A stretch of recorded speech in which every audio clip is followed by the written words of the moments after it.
It's been, this is a guy we talk to semi-regularly. It's been a while. It's been a while for it. Analyst for your Sacramento Kings as well. Del Campo High School's own, and so much more. Matt Barnes. Matt, good morning. It's Dave and Jason. How are you? Alice, what's up? Thanks for having me. Hey, you're following Leon Lee yesterday, and he had some nice things to say about you. So, we're taking you back to being a kid now. And I said, Leon's the type of guy that if you're around him, you instantly feel 13 again. I imagine it's kind of similar for you. Yeah, I mean, Leon's a great guy. I grew up playing with Brian, and then obviously, the success that Derek had coming out of Sacramento. So, yeah, I met Brian Lee in maybe third grade, so I've known that family for a long time.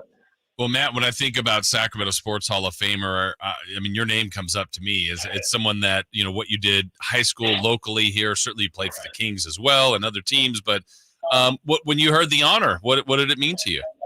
Oh, man, a tremendous honor. Anytime you can be recognized in the city that raised you, it's always a tremendous honor.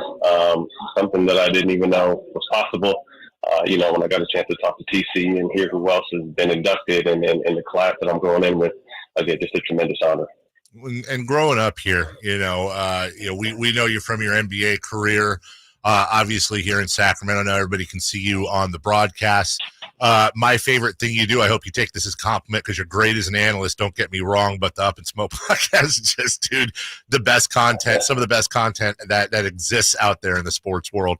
But when you go back to those days at Del Campo, and to be clear, look, I want to mention it. We've had conversations, Matt, that got pretty deep on the air when you talked about some of the stuff you went through and some of the things that weren't so pleasant. But I know you've always had that soft spot for the 916. Oh, absolutely. Sacramento, I moved from the Bay Area to Sacramento at about 8 or 9 years old. I kind of got up to a rough start with racism. Fourth, fifth grade, kind of found my footing. Have lifelong friends from, third, fourth, fifth grade that I still talk to this day. But, for a majority of, my time in Sacramento, it was amazing. Playing at Del Campo and kind of putting them back on the map, after guys like Dusty Baker and people before me did. It was fun, football, basketball, baseball, track. I played a little bit of everything. And again, to be honored, as a Sacramento Hall of Famer, I think that's great. I mean, Matt, I think about to be of the point whatever percent to make it to the professional level is amazing as an NBA player, but I really do remember you as a football player too, and how great you were. Do you ever wonder what your career could have been if you chose that route and played football? Not a day. I don't think about it. Obviously, I don't regret my decision to play 14 years in the NBA. It was amazing, but obviously, I was a better football player.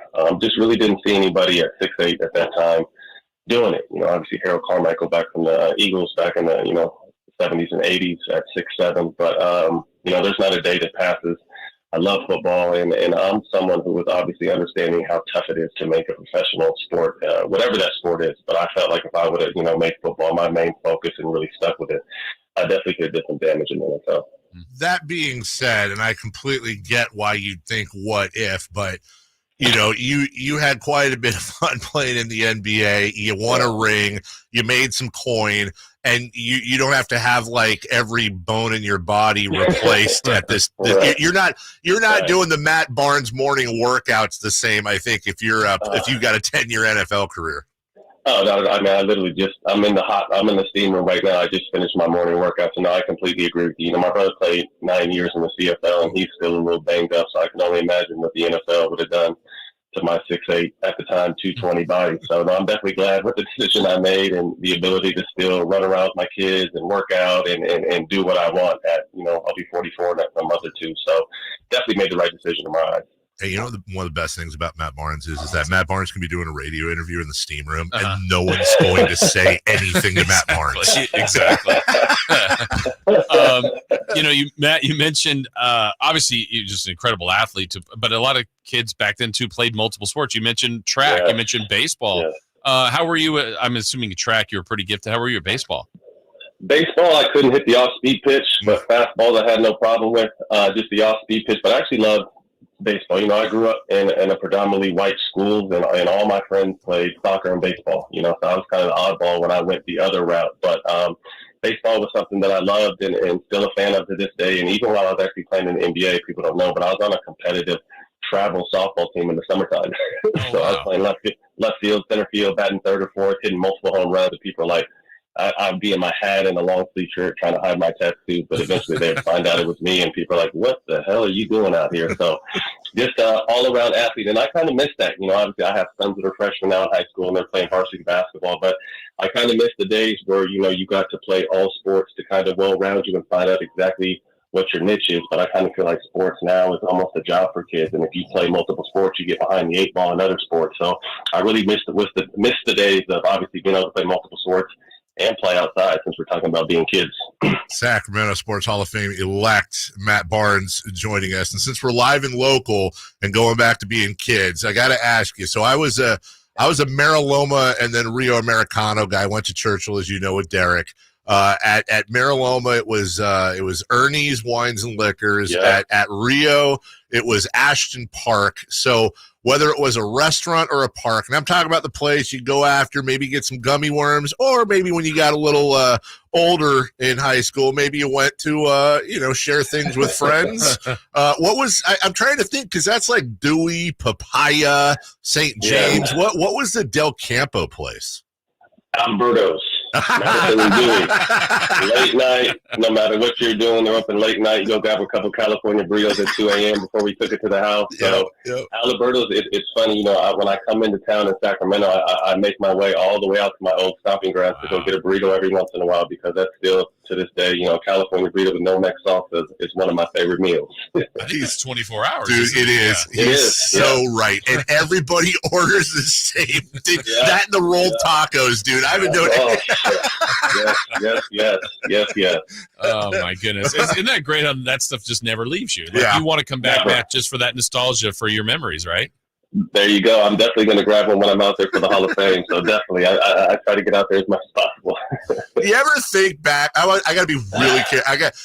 I got to be really careful here. I know you don't, but just please help me, because I think I got to be really careful. I'm going to speak very generally.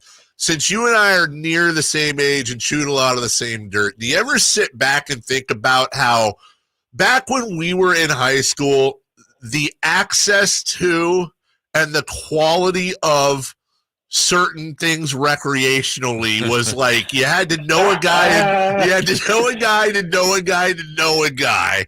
And now it's like, bro, you just get on your phone. Here's the app. There's 19 different things. Yeah. Nothing's bricked up. I know you know what I'm talking about, but there's nothing that makes me feel older than that, dude. Man, the good old days. Luckily and kind of unluckily, I was born into it. My dad dabbled in street politics, and then I actually had a cousin from my mom's side that was actually a farmer in Humboldt. When I was in high school. So when I jumped into the cannabis advocacy, as I'd like to call it now, in 94, 95, I was lucky. I maybe had one bad experience, but after that, I was able to, kind of medicate with some of the best around. And we know Northern California is world renowned for the cannabis that grows. So I was lucky from a standpoint of I was kind of born into it. Yeah. So I never really had to struggle with the bricks or the seeds or however it was. I was enjoying it at the highest level early on. Dave, are you saying you knew a guy who knew a guy who knew a guy? No, that other guy. Yeah. Bro, hold on. So I was talking about those little fireballs you used. That's what I was talking about. I see what that's it. So Matt was the guy everybody wanted to be friends with. Exactly. Matt had the good stuff. Yes. Matt, I know it's going to be a special weekend for you. I do want to ask you while we at you, like Dave and I talk about the Kings every day. I don't think anybody thinks they're broken, but they're also not like thriving as much as we thought. You watch them, you analyze this team, just kind of an overview thought of where they are and what they can do in the second half. I think they're a piece. I think they need a piece. And I don't know if that's a athletic 4 or 5 that can play alongside of DeMontis. They can rebound, block shots, and, do some of the dirty work a la Naz Reid. I really like a Naz Reid. Obviously, I know he's not going anywhere.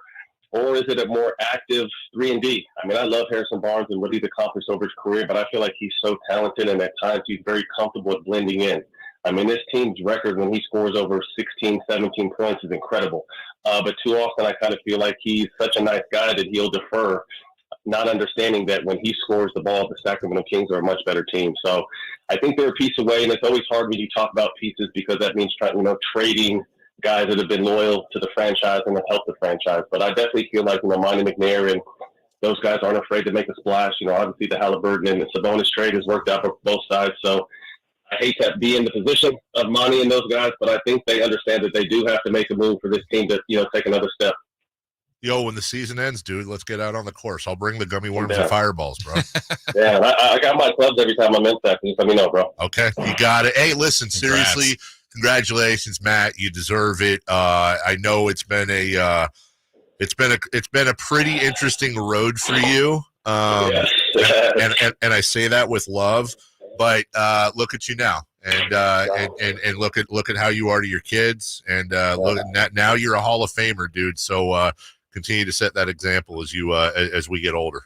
No, I appreciate that, man. Sacramento has been, a lot of turns, a lot of ups and downs, but I feel, never to this day, and possibly want to come back at some point and get into conversation. I always have a lot of fun and a lot of my heart for Sacramento, and I love everyone who loves me out there. Awesome. Appreciate you, my man. Good luck. We'll see you at the ceremony. All right, guys. Have a good day. See you. Bye-bye. Also, okay, so two things. Nobody's saying anything to Matt when he's talking in the steam room.